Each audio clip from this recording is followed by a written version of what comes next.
দলীয় গঠনতন্ত্র ও শৃঙ্খলা বিরোধী কার্যক্রমে জড়িত থাকার অভিযোগে রাঙ্গামাটির বাগাইছড়ি উপজেলা বিএনপি সভাপতি সহ স্বেচ্ছাসেবক দল, যুবদল ও ছাত্রদলের ৯ জন নেতাকর্মীর সদস্যপদ স্থগিত করেছে রাঙ্গামাটি জেলা বিএনপি। গত ১৫ জানুয়ারি জেলা বিএনপির ভারপ্রাপ্ত সভাপতি আবু নাসির ও সাধারণ সম্পাদক অ্যাডভোকেট মামুনুর রশিদ স্বাক্ষরিত ৩টি পৃথক বিজ্ঞপ্তিতে এই সিদ্ধান্তের বিষয়টি জানানো হয়।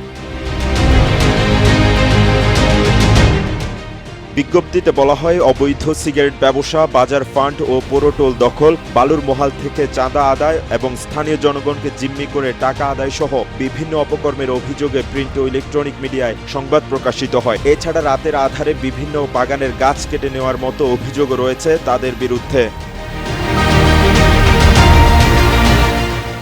বিজ্ঞপ্তিতে আরও বলা হয়, রাঙ্গামাটি জেলা বিএনপির পক্ষ থেকে দলের সকল নেতাকর্মীকে গঠনতন্ত্র, শৃঙ্খলা বিরোধী কার্যক্রম থেকে বিরত থাকার নির্দেশনা দেওয়া হলেও সকল নির্দেশনা অমান্য করে দলীয় সুনাম নষ্ট করায় দলের গঠনতন্ত্র অনুযায়ী সকল পর্যায়ের দলীয় পদ স্থগিত করা হয়।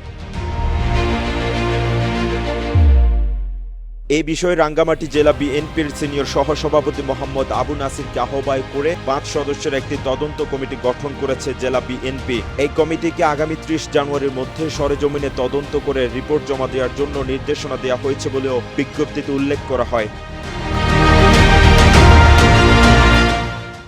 রাঙ্গামাটি থেকে রকিবউদ্দিন রকির তথ্য ছবিতে ডেস্ক রিপোর্ট, কালের কণ্ঠ, চট্টগ্রাম।